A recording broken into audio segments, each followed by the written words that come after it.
Tayo po pala ay merong Santa Cena mamaya. At salamat po sa Panginoon. At ako po ay napakatiwalaan ng ating po bishop. At sa totoo lang po,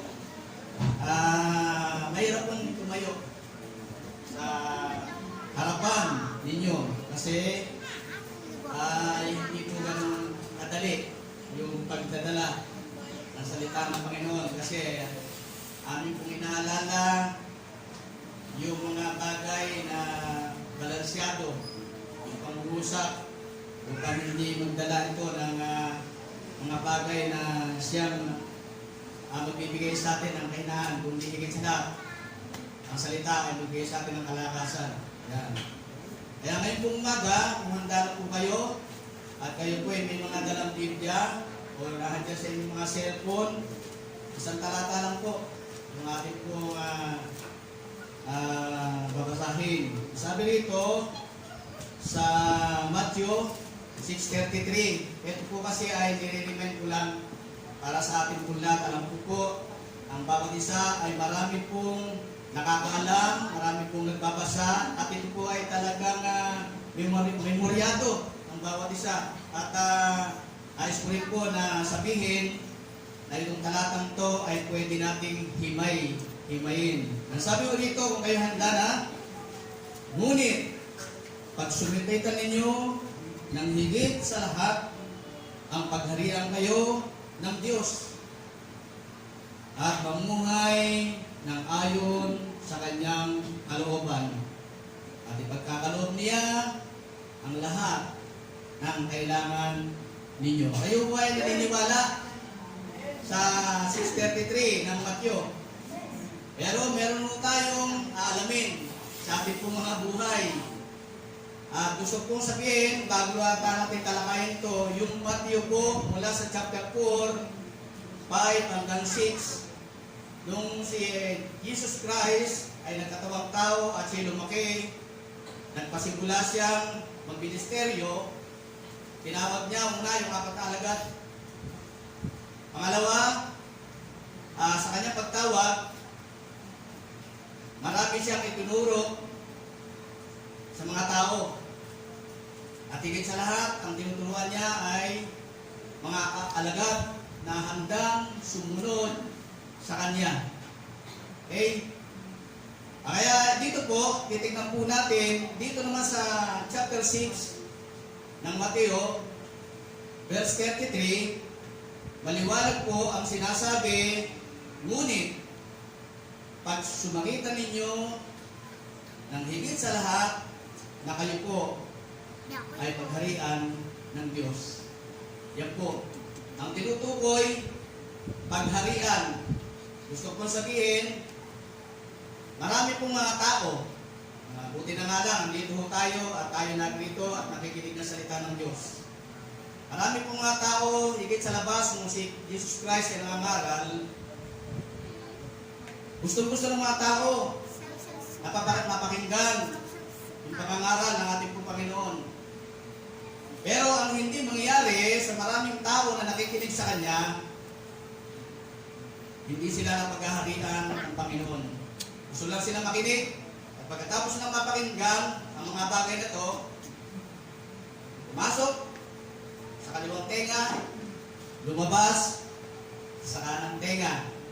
Yun po yung maraming mga tao na gusto lang nilang makapakinig, pero hindi po na ipamumuhay ang salita ng Diyos. Sana po, sa bawat isa sa atin, maunawaan natin yung mga bagay na pangungusap ng 6:33 ng Mateo. Kaya dito po, ang napakahirap sa maraming mga tao, kung titignan mo natin, masalamat po tayo sa Diyos na naniniwala mo ba kayo? Yung apat na alagad na tinawag ni Jesus nung una sa chapter 4, na sila Simon Pedro, sila Andres, Santiago, ay makikita po natin kung sila ay tinawag ng Diyos. Naniniwala mo ba kayo ay tinawag ng Diyos? Ayan. Maganda po na paglilinaw lang po tayo sa atin ito, no? Kasi pag tayo tinawag ng Diyos, naniniwala ho ako, na pag sinasabing tayo ay tinawag ng Diyos, diski sa banal na kasulatan, tayo po mga Kristiyano sa ngayon, yung unang pagtawag sa alagad, tayo po sa pamagitan ng tayo nasa ilalim ng biyaya ng Panginoon, tayo po mga Kristiyano, ang kahulugan na sinasabing na alagad, tayo po ay tagasunod. Okay, naintindihan po natin. Tayo po ay tagasunod ng ating pong Panginoon. Yan. Kaya dito po, ang sabi dito,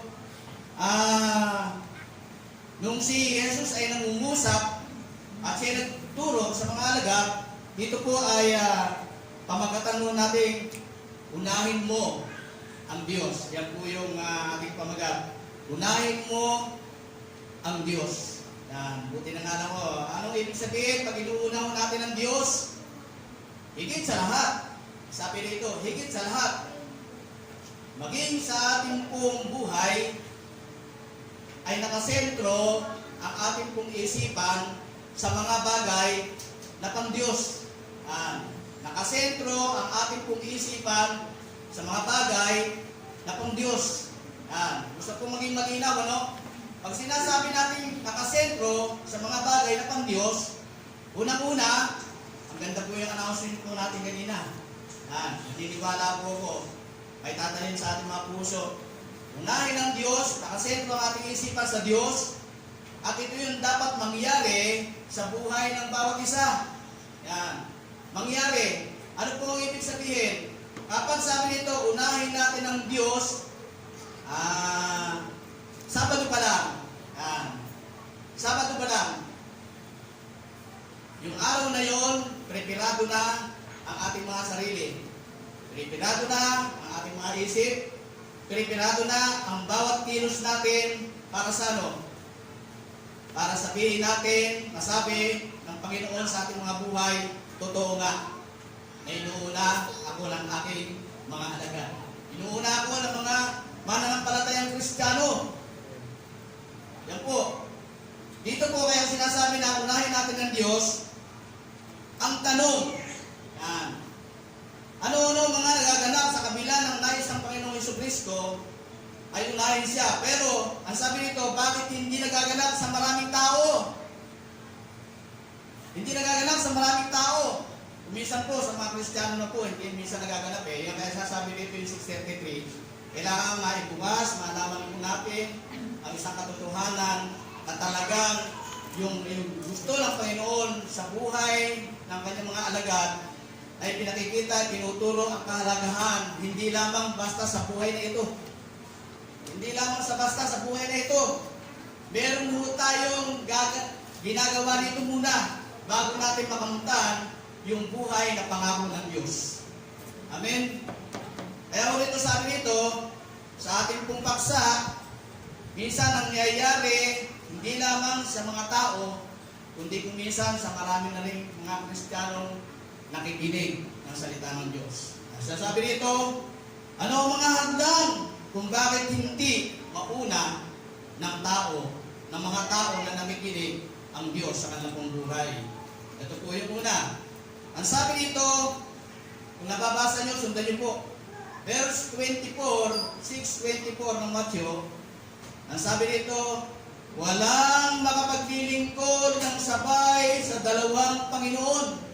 Yan, sabi nito, sapagkat kapuputan niya ang isa at iibigin ang ikalawa. Paglilingkuran ang tapat ng isa at hahamakin ang ikalawa.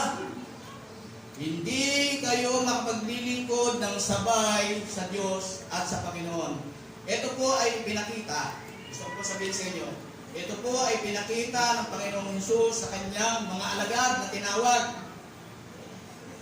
At sa atin din po sa panahon ngayon, ipinakikita, ipinaalam, sinasabi ng dapat sa mga nagnanais na makabahagi o mapagharian ng Diyos, dapat maging una niya, priority niya, ang Panginoon sa kanyang pong buhay. Amen? Yun po yung kinakailangan. Tignan ho natin, balikan ho natin. Ang sabi nito, walang makapaglilingkod ng sabay sa dalawang Panginoon, sapagkat kapuputan niya ang isa at iibigin ang ikalawa. Paglilingkod ng tapat ang isa at hahamakin ang ikalawa. Hindi kayo makapaglilingkod ng sabay sa Diyos at sa kayamanan. Ang dahilan, ito po. Gusto ko sabihin sa inyo, hindi po masama ang pera. Okay? Hindi po masama ang yumaman. Ang nakasasama sa mga naghahanap ng pera at humahanap ng kayamanan para sa buhay at kabubuhay, yung minsan ito po ay nag-iingat lang para yung gusto nilang makapakinig, hindi naman na sa isip, na sa buhay, yung kanilang napapakinggan, kundi minsan tinatalikuran nila yung nais ng Diyos sa kanila. Mga kapatid, sa atin po, ako'y naniniwala na pwede natin anumang oras ayusin, baguhin ang ating pong buhay. Anumang oras, anumang araw, pwede nating isa-isip na ang sinasabi ng Diyos sa ating pong buhay ay dapat ito po ay may ating maipamungay. Mahalaga po yung buhay sa atin. Ulitin ko po sa inyo, hindi po masama yung pera. Hindi po masama maghanap buhay. Sapagkat ang paghahanap buhay, lalo kung tayo may mga pamilya, ito po yung ginagawa ating pangangailangan para matugunan ang ating gastusin sa buhay. Yan po yung kalakaran pang mundo. Hindi po masama. Wala pong sinabi si Jesus, wala pong sinabi ang Panginoon na masama ang pera. Ang nagdala ng kasamaan sa pera, ang tao rin. Siya ang nagdala ng pera. Kaya kung minsan hindi siya mapagharian ng Diyos. Hindi niya magawang sundin yung kalooban ng Diyos sa kanya pong buhay. Yan. Kaya dito, sabi dito, ang tanong, ano pa ang humahadlang sa buhay ng tao? Sabi dito, bakit hindi lubos na papaglingkod sa Diyos? Yan, nakikita ho natin, meron din pong isang binatang mayaman sa Biblia. Kung kayo pwede nagbabasa. Nagtanong siya, sabi dito,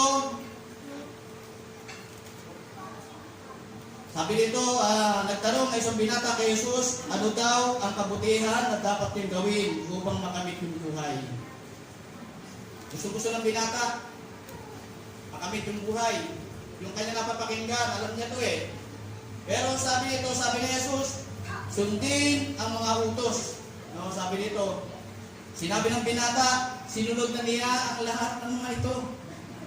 Sabi naman ni Jesus, kung ibig mong maging ganap, sabi dito, umayo ka, ipagbili mo ang iyong ari-arian, ipamahagi sa mga dukha ang pinagbidan. Kapag ginawa mo ito, yan, magkakaroon ka ng kayamanan sa langit. Pero, tignan po natin, yung pong binatang mayaman ay nagkaroon ng kalungkutan. Anong dahilan? Kung bakit hindi siya makapaglingkod? Ano ang dahilan? Kung bakit siya nalulungkot?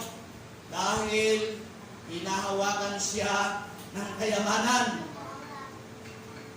Pangalawa, ay pinagmamalaki ang binatang mayaman, siya ay sinusunod niya yung mga kautusan. Sinusunod niya yung sinapang pangrelihiyon. Pero, ang sabi ng Panginoon, napakahirap makapasok sa kaharian ng langit ang hinahawakan ng kayamanan. Okay? Uulit ko sa inyo, hindi po masama ang yumaman, magpakayaman. Pero huwag po natin kalilimutan ang Diyos na nagbibigay ng buhay sa bawat isa sa atin. Amen? Huwag po natin kalilimutan. Kasi kung walang Diyos, nasaan tayo? Kung wala siyang ginagawang pagpapala sa atin, ano tayo? Kaya ito'y maliwanag. Sabi niya ng John, sabi dito, 10:10.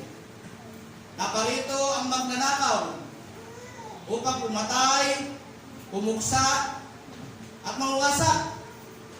Ang sabi ng Panginoon, naparito ako upang magbigay ng buhay at ng kasaganaan Dito. Hindi po masama ang pera. Minsan, ang tao ang nadadala ng pera. Yun po ang nagiging hadlang sa bawat buhay ng mga tao. At kung minsan, ito rin po nagiging hadlang sa buhay ng maraming mananampalataya. Kapag nagkakaroon na ng pera, kapag kayo mayaman na, nasaan? Dating nakikita mo sa simbahan. Dating nakikita mo sa mga fellowship. Nasaan? Ginawa na ng pera. Okay? Hindi mo sabi mo sa'yo, nuulit ko, hindi mo sa mga pera. Mula sa Panginoon ang pera. Mula sa Panginoon ang mga pagpapala na ninanais niya para sa atin. Kaya lamang, nagiging dahilan sa buhay ng bawat isa. Nagiging hadlang sa Kanya kapag dinadala na siya ng pera. Okay? Buti na nga lang, alam ko, naniniwala ako na maraming mga kapatid dito, may magagandang trabaho, may mga kapatid dito na binibigyan ng yaman ng Panginoon, ang iba naman ay talagang mayaman na.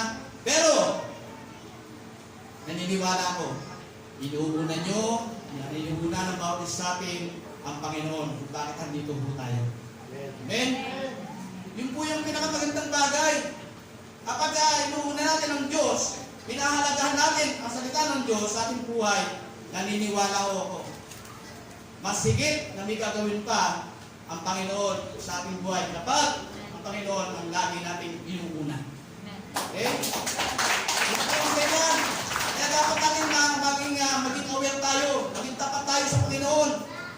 Maging kapag tayo binibigyan ng kayamanan ng Panginoon sa ating buhay, sabi ng 6:19, okay, yan din sinasabi. Sabi ng 6:19, huwag kayong mag-impok ng kayamanan dito sa lupa.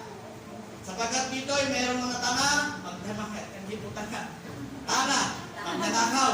Yan, sabi ito, kalawang. Yan. Kaya totoo ito, no? Kaya pagka iniimpok natin ang kayamanan, dinadala tayo ng kayamanan, yung po nagdadala ng hindi maganda sa harapan ng Diyos. Hindi po nagiging kalugod-lugod. Kaya binibigyan mo tayo ng kayamanan, ng buhay, pamumuhay, ng pangangailangan. Meron naman tayong dapat gawin, unahin. Okay? Saan? Eh, di ba ginagawa ng Diyos sa atin? Di ba pagbilang buhay kayo? Kinakailangan kung ang Diyos ay tapat sa atin, maging tapat naman ang bawat isa sa atin. Ano dapat natin gawin? Okay? Maging tapat tayo sa Diyos. Kaya naman minsan, bukod doon, ang nagiging hadlang, imbis na magtapat, hindi na nagtatapat. Eh, ba't kung may pagtatapat to? Sabi ng iba. Sayang naman ito. Eh, para nga sa akin to eh. Yan. Para nga sa pamilya ko to eh. Para nga sa pangangailangan ko to. Tatapat pa ako. Ito lang bibigay ko sa iyo. Alam niyo po, ito gusto ko i-share sa inyo. Nung dati, nung ako po ay bagong mananampalataya, marunong na ako sa dahil ang trabaho ko dati nagtatricycle. Nagtatricycle lang. Pero kumikita lang ako sa tricycle minsan, di pa kumikita ng 300. Eh magkano gasusin ko? Pag ako nagbibigay ng, alam mo yung 10%, gusto ko sabihin ko sa inyo to ha, o po. Kasama mo ito sa pinag-aaralan natin. Pag ako nagbigay na alam mo yung 10%, pag ako tumututo, nakikita ko 20 pesos na lang. Uuwi pa ako, pamamasahe ko pa, nung pauwian. Nangihinayang na ako. Pag ako nagbibigay ng 10 piso, parang masakit pa sa kalooban. Lagi kong dinudulog sa Panginoon. Kasi naranasan ko, ang Diyos ay tapat sa akin. Naranasan ko, ang Diyos ay nagbibigay ng buhay sa akin. Naranasan ko, ang Diyos nagbibigay ng maraming kaalaman sa akin. Ang kulang, hindi ko ginagawa. Yan po. Hindi ko ginagawa. Alam niyo po, nung ako'y madalangin sa Diyos, natutunan ko, maraming umamulo sa akin. Kahit konti lang, ang kinikita mo. Kahit 100 lang, kinikita mo. Dahil bilang mananampalataya ka, gawin mo sa Panginoon yung para sa Kanya. Dinudulog mo ko sa Panginoon. Mahirap po ito, no? Dinudulog ko sa Panginoon to, ang mga bagay na to. Pero dumating yung panahon, nung binuksan ng puso, yung ng Panginoon niya, aking puso at isipan. Naamon ho ako. Parang nawala na ho yung pagmamaramot ko. Parang nawala na yung pagkukulikot ko. At dumating nung ginawa ko, hindi ko ibig sabihin, ginagawa ko to. Lord, ginawa ko na yan sa'yo, ha? Hindi po ganun. Ginawa ko sa Panginoon, yaman din lang Panginoon, hindi naman pala galing ko sa sarili kong lakas, kakayanan, talino o sa buhay mo. Bibigay mo yung para sa'yo. At ako ay maglilingkod pa rin. Yun po yung ginawa ko. Maglilingkod pa rin ako sa'yo. At wala akong hahanapin, wala akong gagawin kapalit man. Kundi ito'y gagawin ko sapagkat ito palang lahat na ito ay galing sa iyo. Ito.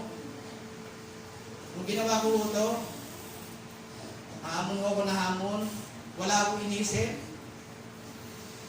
Kundi minsan, dumarating pa rin sa akin yung maraming sasakit sa buhay. Bilang inuuna kong Panginoon sa buhay ko, ginagamit ako ng Panginoon. Ito yan. Nagpapagamit ako sa Panginoon sa iba't ibang lugar. Nagba-Bible study, minsan uuwi ako, naglalakad na ako. Hindi ko yun na. Dahil bilang nakilala mo Panginoon, dumadaan mo ako sa proseso. Pero tayo ho, alam mo natin ito. Gawin mo natin ito sa ating buhay. Gawin natin ito para sa Panginoon. Kung dumating sa buhay ko nung ako'y pumunta sa Bicol, ito, testimony po namin ni Bishop yan. Meron po akong dalawang pera. Ayaw ko sabihin sa inyo pagkano. Pagdating doon, sorpresa ako kasi hindi ako nagpapapagya. Okay, nahamon ako talaga. Ubus ang aking pera. Lord, wala akong pera pag-uwi ko. Susunod, Maynila. Alam niyo po, hindi ko, yun lang sinabi ko, Lord. Parang nabigla ako. Sabi nga, ubus na talaga yun. Pero challenge po yun eh. Alam niyo po, nagpasimula ko noon, ibinigay sa akin ng Diyos yung kalusugan sa buhay ko. Ako po, magpasimula noon, hindi na po ako pinabayaan ng Diyos. Dumating ang iba't ibang kaparaanan, yung proseso na hindi ko hinihingi sa Diyos. Lord, ano ito? Nagpatuloy, ginampanan ko ng ginampanan, anuman ang gusto ng Panginoon sa akin sa pagsunod sa Kanya, sa paghahali niya sa buhay ko, ginawa ko ng ginawa niyo. Ito po ako ngayon. Meron pong mga tao na ginagamit ang Diyos kasi hindi naman mismo ng Diyos ang magbibigay sa iyo. Meron pong mga taong gagamitin ng Diyos sa iyo. Para ito ka na ngayon. Bukod doon sa ginagawa mo, pinaghaharian ng Diyos, bukod sa ginagawa na pagsunod mo sa Panginoon, darating ang panahon na ikaw ay bibiyayaan ng Panginoon. Yun po yung gusto ng Panginoon. Maging gusto na ng Panginoon, maging tapat namin tayo sa lahat ng bagay na ating pong ginagawa para sa Kanya. Yun po. Ito po yung pong gusto kong sabihin sa inyo. Huwag po natin itanim sa ating puso na tayo ay makareligiyon. Huwag nating tanim sa ating puso na sinusunod naman natin yung kaalaman natin pagdating sa banal na kasulatan. Ang hinahanap po ng Panginoon sa atin, yung pagsunod, yung pagdidesisyon ng ating pong buhay. Desisyon ang mahalaga sa ating mga buhay na ipinagkakalob ng Diyos. Desisyon ng mga bagay. Ang sabi nito, balikan ko po yung Matthew 6:33. Ang sabi ko dito, nagbubulong ko dito. Ngunit pag sumakita ninyo ng higit sa lahat ang pagharian kayo ng Diyos at mamuhay ng ayon sa kanyang kalooban at ipagkakalob niya ang lahat ng kailangan ninyo. Yung pong, unang-una po, yung pong pagsusumakit. Yung pong inuuna natin ng Diyos. Huwag natin isipin sa ating mga buhay, Lord, paano naman ako? Marami akong ginagawa eh. Marami akong ginagawa. Ito ako ngayon. Araw ng linggo, kailangan yung ilang araw ko, araw ng linggo, kailangan maglaba. Kailangan ko mamalansya. Kailangan ko mamili. Kailangan ko kung ano nung dapat kong gawin. Hindi po, ang nais po ng Diyos, nasabi ko sa iyo kanina, yung ulit ko po. Yung ang Panginoon ay tumawag sa kanyang pong mga alagad. Ang mga alagad po ay hindi nagtutupili na sumunod sa kanyang tinawag na. Amen? Hindi nagtutupili. Sumunod. Pero hindi ko sumunod. Alam lang agad yung mga bagay na dapat nang gawin. Tinuturuan pa rin sila ng Diyos, ng Panginoon. Kaya yung mga alagad sa 6:33, tinuruan sila. Ipinakita kung ano yung mga hagdan sa buhay ng mga tao at magiging hagdan rin sa kanila kung hindi sila pag-aarian ng Diyos. Yun po yun. Ngayon, ang sabi nito, yung nagiging hagdan ka minsan sa buhay natin, kapag inaakap na natin sa ating mga buhay yung hindi magiging magagandang bagay na hindi naman kalooban ng Diyos, kundi ang kalooban ng Diyos, sundin natin ang lahat ng nalalaman natin patungkol sa kanyang mga sinasabi, patungkol sa mga inaaral sa atin ng salita ng Diyos. Yun po. Tandaan niyo yan, yung paghahari ng Diyos ay wala ho sa lansanan, wala ho sa mga kaibigan, wala sa eskwelahan, wala sa iba't ibang lugar. Ang paghahari ng Diyos nasa loob. Una, ng iglesia, yung salita ng Diyos. Pangalawa, yung paghahari ng Diyos sa buhay ng tao, sabi ng Luke 17:20-21, yung puso ng tao. Kinakailangan pagharihan. Kung pinaghaharihan na yan, hindi ka na kailangan magsabihan. Hindi ka na kailangan magsabihan. At ikaw na mismo ang hakbang para sundin mo ang sinasabi ng Panginoon sa iyo. Amen?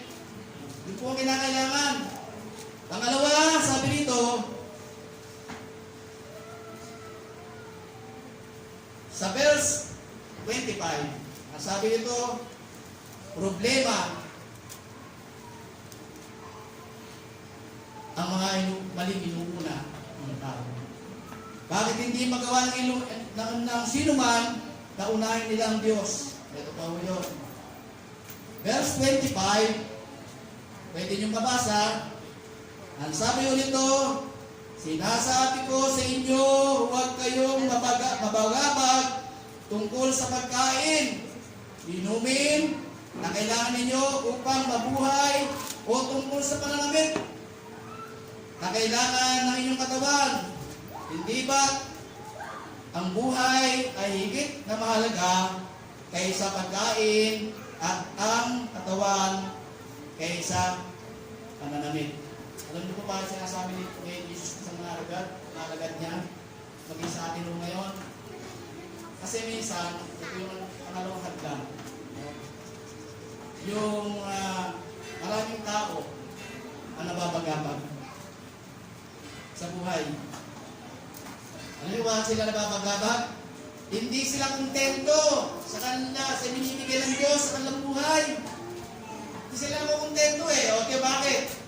Tingin nyo, kung tayo, sa bawat pamilya, yung may anak na 2, 3, o humigit pa, kung meron namang minimum, hayaan natin ang Diyos ang makakilos muna sa ating buhay bago tayo mapagabag.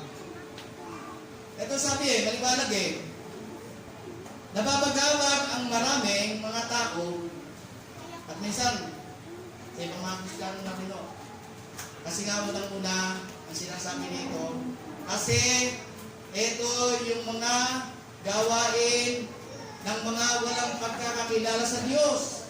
At kung minsan yung pagkabagabag din ng marami ng mga Kristiyano, kaya sila na ito na naging pangalawang hadlang, yung pong mga bagay na napagpapahina sa kanilang loob. Yung pangalawa, yung wala silang pagtitiwala sa Diyos, sabi ng verse 32 ng Mateo. Sabi niyo, alam na ng ating amang nasa langit ang inyong mga kailangan. Bakit kayo nababagabag? Ibig sabihin, walang pagtitiwala. No? Walang pagtitiwala.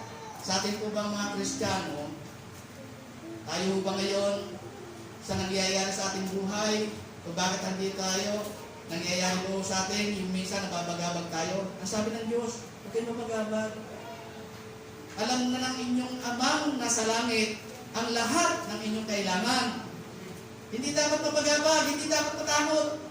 Ito yung nagiging hadlang eh. Alam niyo ba minsan, ito po, kapag ako'y nagsishare sa mga tao, hindi ko alam to eh, no? Dingin lang eh. Sinishare ko to. Pinapayo ko na to sa mga Kristiyanong naglaylo. Alam niyo ba ang ginagawa nila? Lagi silang may kabagabagahan sa puso, sa kanilang isip. Kasi nga, yung mga kinikita nila, nawawaldas din sa iba't ibang mga bagay. Hanap, at iba pa. Yung ginagawa nila. Kaya kung minsan hindi sila makapaglingkod sa Diyos, hindi lang mauna ang Panginoon sa kanilang mga buhay. Kasi nagkakaroon ng kabagabagan. Maraming reklamo. Sana, sa bawat isa atin, walang ganon. Sana, inulit ko, sa bawat sa atin, walang ganon. Huwag tayong magre-reklamo sa Diyos sapagkat alam ng Panginoon, lalong-lalo sa ating mga tinawag, sa ating mga Kristiyano sa panahon ngayon, kung tayo may pagtitiwala sa Diyos, handyan ang Panginoon na hindi kanya pababayaan. Huwag hindi niya pababayaan. Maging yung sinasabi ng Hebrews 13:5, na sinasabi doon, kung kayo naglilingkod, huwag naman kayo magmukang pera. Hindi ko kayo iiwanan, di pababayaan man. Maliwanag po yun. Sa ating pong mga buhay bilang mananampalataya, ang Diyos ay nakatingin sa bawat isa sa atin. Ang Diyos ay hindi nagpapabaya kung ikaw ay mayroong pagtitiwala sa Kanya. Yun po yun, ang kinakailangan. Kaya kung minsan sa maraming mga tao na nababagabag, no, nababagabag sa kanilang pong buhay, sa mga kultura ng mga pagano, gusto kong sabihin sa inyo. Kaya sila lagi naghahanda. Lagi silang umahanap ng pagkain, inumin, o mga pananamit. Pinahanda nila yun, pinaproseso nila yun sa mga bagay na kanilang pangangailangan. Saan? Isa sa mga samahan. Alam niyo po ng minsan, sa panahon natin lalo ngayon, pinahanda nila po yung mga pag-aaral, yung mga hintil. Yung kanilang pong buhay, hindi na talaga nakasentro sa Diyos yan. Hindi talaga nakasentro. Nakasentro sa kanilang mga dapat gawin para sila ay makiisa sa mga bagay na hindi naman talaga mga nagtitiwala sa Diyos. Yung pong mga ugaling pagano, karamihan dito, talagang nagsisika po sila sa buhay. Kasi meron silang mga samahan na kung minsan ang kultura nila ay mga ginagamit nila itong mga bagay na ito, mga pangangailangan para maging bunga sila. Pagka hindi na nakikita mo natin, dito sa pinagalingan natin, ang religion. Ang style ng mga pagano, talaga ginagawa nila yung pagsisigap. Para may mga panahon sila na talaga pinitipon-tipon dito, yung pagkain, inumin, at yung bonggang panalamit, ginagawa na to. At kumisang pa nga yung sa kanilang bumaga, pagtitipon yan, di ba? Buti nga ngayon, nawala yung mga ati-atihan. Sa uyan, sa mga kultura ng ginagawa ng mga pagano, mga hintil. Kaya dito, pinakikita na dito, yung minsan sabi ko, kayo mga bagabag, itinuturo to sa kanyang mga alagad. Itinuturo to upang yung mga kabagabagan mawala kung meron silang pagtitiwala sa Diyos. Sa atin, itinuturo yung huwag tayong mapagabag. At ang totoo naman, wala naman naghihirap sa atin dito eh. Wala. Naniniwala po ko, wala pong naghihirap sa atin dito. Pinakakain tayo ng Panginoon sa pamamagitan ng ating patuloy na pagtitiwala at pagsunod sa Kanya. Yun po. Kaya bakit kung sabi, ako po ng dati, isa pa rin ang testimony sa inyo. Totoo po yan, hindi ko pakilala ang Panginoon. Kahit anong gawin ko pagsusikap, kahit anong gawin ko magabat, yun at yun pa rin ang nagiging kalagayan ng aking buhay. Pero nung pinahalagahan ko, sinikap ko, naunawain yung salita ng Diyos. Ginawa ko, binuna ko siya. Sinunod ko siya. Kahit hindi ako gaanong kagaling na katulad ng iba. Pero yung puso ko alam ng Diyos. Man di ba? Naranasan ko nga ako yung Philippines ng araw eh. 1990 na ko yun. Naranasan ko yan. Basta ako makakuha lang ako sa gatang mabigas. Dahil hindi ko pa nga alam yan eh. Isang tuyo. Kaligayahan ho ko noon. Pero hindi pala yung talagang lubos na kaligayahan. Ang kaligayahan pala na binibigay ng Diyos sa bawat kumikilala sa Kanya, yung kung unahin siya sa buhay ng bawat isa sa atin. Naranasan po yan. Unti-unti na naproseso yung pagpapala ng Diyos sa akin pong mga buhay. Di wala nga ako. Di makayo nga ako dati sa pulpito. Pinagagalitan pa ako ng pastor. Nung naging proseso mo yan eh. Hindi ko gano'ng kadali. Binubuldak pa ako ng pastor ko eh. Umiiyak pa ako sa pulpito eh. Wala akong sapatos, sa kasinelas na ako, wala akong polo. Ang aking lago pa yan, si Bishop, kasama mo yan, malago pa yan, long hair pa kami pareho noon. Mahaba pa ang pasto. Pinakulang din ng pasto. Pero, nandiyan pa rin ako sa baba pag ginawa. Dahil alam ko, gusto kong matagpuan yung proseso na gagawin sa akin ng Panginoon. Unti-unti nayos ang gusto buhay ko. Buhay ko muna. Yung puso ko muna. Alam nyo, isang patotoo, wala ako, ito naman yung may process ko yan. Wala akong sasakyan. Meron ako motor. Blessing din mo sa akin yan. Pero hindi ko iniisip yan. Ito yung nangyari sa buhay ko. Lahat ng pangangailangan ko sa buhay, lahat ng pangangailangan ko sa katawan, ito yung sinasabi, binigay mo ng Diyos yan. Binigay ng Diyos yan. Salamat sa Panginoon. Sa buhay ng mga lingkod ng Panginoon, ng puso, isip, ay nakasentro sa Panginoon. Yun ang dapat mangyari sa bawat isa sa buhay atin. Ito yung kaya sabi nito, huwag ka mag-abag. Ang iyong mga puso. Huwag mapag-abag. Napapag-abag eh. Yung kung kayo may kakanin, iinumin, panalamin, kung hindi ka mag-abag po. Ito po kaya ako nasasabi, testimony ko rin po sa mga ito. Kami? Pagkain? Hindi ko na iniisip po yan eh. Kasi ang talaga iniisip ko, unahin ko ang Panginoon sa buhay ko. Unahin ko po yung makapaglingkod ako sa Kanya. Ito po yung dinakais ng Diyos sa atin ngayon. Tayo ngayon nasa loob ng sambahan, itinuturo yung salita ng Diyos. Ito yung kinakailangan kahit tanim sa ating puso na number 1. Yung unang-una, lagi tayong mapagharian ng Diyos sa ating mga buhay. Pangalawa, gusto ng Panginoon, kung tayo pinaghaharian na, gawin natin yung Kanyang kalooban. Hindi yung banding-banding mo tayo. Alam niyo, naalala ko kanina, nag-announce yung ating sermon. Yun po yung dapat mangyari. Ilagay natin sa ating puso, isipan, yung mga activity na kung tayo naman ay available sa ating buhay. Alam mo po, hindi po lahat dito available sa araw ng Miyerkules. Pero siguro kung yung tinakdang na oras na ginagawa ng Panginoon, dapat natin gawin para sa Kanya, siguro naman yung araw ng gawain ng linggo ay magiging araw din ng gawain ng araw ng Miyerkules. Okay? Yun po yung kinakailangan. Huwag po tayo magpapanding-banding. Ako'y naniniwala, yung pong nagaganap ngayon kaya tinuturo ang salita ng Diyos, kinakailangan, huwag natin kapag-apagan yan. Huwag natin katakutan yan. Dahil ang lahat ng mga bagay na ito, yung damit man, yung pagkain man, yung inumin man, dating Panginoon, ang lahat ng mga bagay na ito, kapag dumating ang Panginoon sa buhay natin, mawawala ng kabuluhan yan. Tayo ay inanit na. Tayo ay nandiyan na, prepara na tayo sa mga inumin. Sa lahat ng mga bagay, ang gusto lang ng Panginoon sa ating mga buhay, unahin natin ang Kanyang kalooban.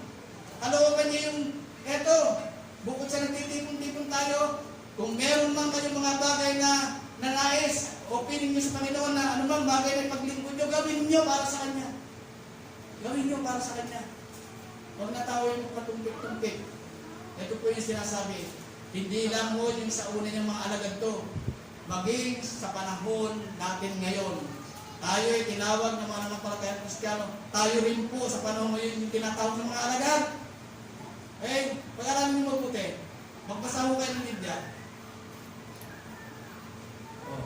Ang sabi ko nito, gusto kong sabihin ko sa inyo, ang Matthew chapter 10, verse 37. Pakikipas mo kayo. Sundan niyo po. Matthew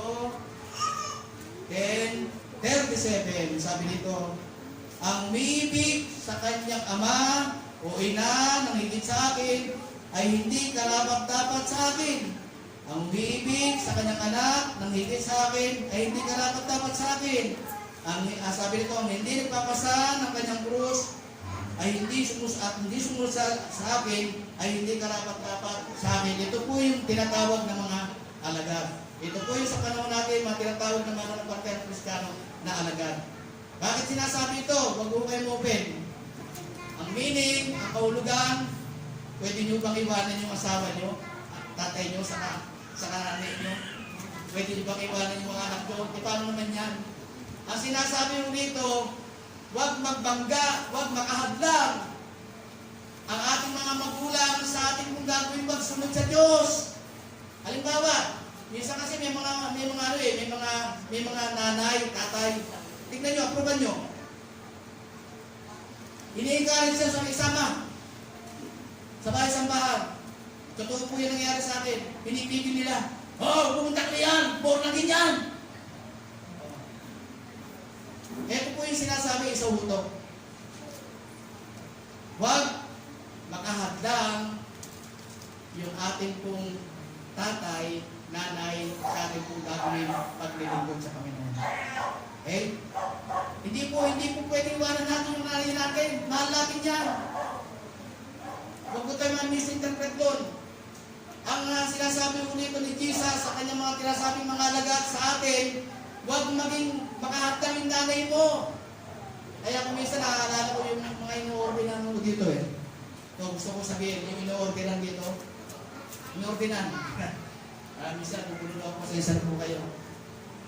Hindi ko karakaray ng ordinan yan ng pastor, ng head pastor. Kung hindi sasang-ayon yung asawa, yung magulang, yung anak. Kaya pag ito yung sinangayunan mo na, ito sinasabi, huwag makahadlang sa iyo ang tatay at nanay mo paglilingkod. Dahil kapag tinanggihan mo ito, ikaw ay tinawag ng Diyos, tinanggihan mo ito, ikaw na magkakasala dyan, ikaw naman ang nagigyan sa muling araw. Ito po yun. Maging ang anak natin, mahalaan natin. Kung tayo ay may anak kapatid, tama lang mo yung ginagawa mo natin dito at sinasama natin sila. Kung tayo ay may mga asawa, mga kapatid, tama lang mo yung silang magdang hanggat maaari kasama natin sila dito. Ganito po yun. Kung tayo lang gusto natin makamit yung buhay na mula sa Diyos, sabi ng mayamang binata, huwag makahadang sa atin yung ano pang mga bagay sa ating mga buhay. Yun po yung kinakailangan. Ang sabi dito sa huli, ng ating pag-aaral, yun daw minsan yung problema, pangatlo yung alalahanin. Sabi ng verse 34 ng Matthew. Sabi dito, huwag kayong mabagabag tungkol sa pagkain at inumin na kailangan ninyo upang mabuhay, o tungkol sa damit na kailangan ninyo ng inyong katawan. Dito po pinakikita ni Jesus ng mga alagad o ugali ng mga taong napag-alala sa buhay. Kung minsan, marami silang inaalala, hindi naman talaga dapat alalahanin. Minsan, ganun din po tayo eh. Nasabi dito, hindi lamang mga pangangailangan ang problema ng ilan, natatakot sila. Baka sila ay biruin o kaya ay tuksuhin. Isa yun yung mga pag-aalala, isa uyan, kasama mo yan. Nasabi dito, ang pag-aalala sa araw ng kinabukasan, sabi dito, kailangan dito huwag makahadlang na tayo ay hindi makapatuloy sa paglilingkod sa Panginoon. Hadlang, no? Sabi dito, ang sabi dito, ang paglilingkod daw ay personal. Gusto ko sabihin sa inyo, personal na mga nakakakilala sa Panginoon. Pangalawa, personal na nagdedesisyon para sa Diyos. Pangatlo, personal na may pagkakakilala at pagtitiwala sa Diyos. Yun po. Pang-apat, personal na ginagamit ito dahil mayroon siyang pagpapahalaga at naunawaan niya ang tungkulin para unahin niya ang Diyos sa kanyang pong buhay. Lahat po tayo ay tinawag ng Panginoon. Naniniwala ko ba kayo dito? Lahat ng naniniwala ko hindi yung aksidente. Nandito tayo, sa atin. Lahat po tayo kinabot ng Diyos yung bakit nandito tayo. Kaya sabi rito, sa verse 27, gusto kong balikan sa inyo, sino sa inyo magpapahaba ng kanyang buhay ng higit sa oras kung mamagitan ng kanyang pagkabalisa? Tignan po natin, pag ang isang tao ay nababalisa, sino ang nakaranas sa inyo? Pag ang tao ay puro ng balisa, problema. Alam nyo, nagkakaroon pa nga ng maraming sakit yan eh. Nagkakaroon pa nga ng iba't ibang mga ka-high bloodan sa buhay yan eh. Tumataas pa nga ang presyon ng dugo niyan. Okay? At kapag tumas ang presyon ng dugo niyan, kaya sabi dito, sino sa inyo mapapahaba ng kanyang buhay? O sino? Pero kung ikaw, inuna mo ang Diyos pa rin ang tupong ng iyong buhay. Ang Diyos ang mag-uupong ng iyong buhay kung magtitiwala ka lang. Ang sabi nito pangalawa, sabi dito sa pamamagitan ng kanyang pagkabalisa. Huwag po tayong mabalisa, huwag tayong magkalala sa mga bagay na dapat na hindi naman natin pwedeng kalalahanin. Eh, kung ano tayo, ang ganda nga ng mga buhay natin eh. Kaya sabi ko sa inyo, may iba't iba po tayong kalalagayan sa buhay. Meron pong magandang buhay, meron mayayaman, may mga magandang trabaho, yung ibang maniwala. Pero ang sabi dito, isa lang po sinasabi, huwag kayong mga mag-alala. Kasi pagka lubos kayo nag-aalala, nagkaroon kayo ng sakit, patay. Ganun po yung nangyayari. Sa Diyos tayo tayong tiwala. Sabi ko rito, sa Diyos tayo tiwala. Inuulit ko po sa inyo. Sa Diyos tayo maglingkod. Unahin natin tayo sa ating buhay. Sundin nyo natin yung kanyang kalooban. Sabi dito, sa ating pong magtatapos, na hindi ko alam kung ano na yun. Ulit ko po. Yun daw mga taong dapat unahin ng Panginoon. Sabi dito. Ito ang solusyon sa mga may problema. Una, kung ang hadlang daw sa paglilingkod ay ang mga tinatangkilik na yaman, wala po yung binanggit natin kanina. Ang nais ng Diyos, yang siya ang hilit na paglilingkuran. O unahin sa ating mga buhay. Pangalawa, kung ang mga problema o mga kabagabagan, napagkain nyo ng magdami, panganamit, pinakikita nila sa mas higit daw, sabi ito, tayo raw sa ibon. Yung mga ibon, hindi ho yan naghahanap buhay. Hindi ho yan nag-iibon sa bangan. Pero ang sabi ng Panginoon, sila ay pinakakain ng amang nasa langit. Tayo pa kaya na mas importante sa Panginoon? Tayo pa kaya na mas mahalaga kaysa sa ibon? Tayo pa kaya na mas espesyal sa harapan ng Panginoon kung tayo'y hindi nababagabag, kung tayo'y pinuulan natin siya, at kung tayo nagtitiwala sa Kanya? Yun po. Kaya gusto kong ulitin sa inyo, sabi ng Matthew 6:33, ngunit pag sumakitan ninyo ng higit sa lahat ng pagharian ng Diyos at mamuhay ayon sa Kanyang kalooban at ipagkakaloob niya ang lahat ng mga kailangan niyo. Ano po ba gusto kong sabihin sa inyo mga kapatid? Hindi lang po material ang gusto magkakalaw sa akin ng Diyos. Sabi ko sa inyo ngayon sa John 10:10, ang Diyos ay pwedeng magbigay ng kasagaran sa atin. Ngayon, ito po ang gusto ng Panginoon sa atin, hindi lang po material. Meron po tayong kaharapin sa buhay na dapat natin maalaman. Yung sa akin, lahat ng mga bagay pagkakalob sa inyo, sabi sa atin, pangabunan nyo siya. Kung ikaw man, kapatid, sa oras ito, meron kang karamdaman, pwede kang ayusin, tagalingin ng Diyos sa iyong buhay. Pangalawa, kung ikaw man, kapatid, sa oras na ito, ay merong mga bagay na merong problema, kaya kong ayusin ng Panginoon kung tayo mo ay merong magtitiwala at siya ang pinutunan natin sa ating mga buhay. Pangatlo, ang nais ng Diyos sa ating kong ginagawang paglilingkod, hindi lamang buhay, hindi lamang material, at kung tayo po'y sumusunod sa harapan ng Panginoon, ang pangako ng Diyos sa bawat sa atin, yung buhay na walang hanggan. Kung tayo'y naglilingkod, kung tayo po'y sumusunod sa kanyang pong ginagawang paghahari sa bawat isa sa atin. Tayo po ay tumayo. Tayo po ay manalangin.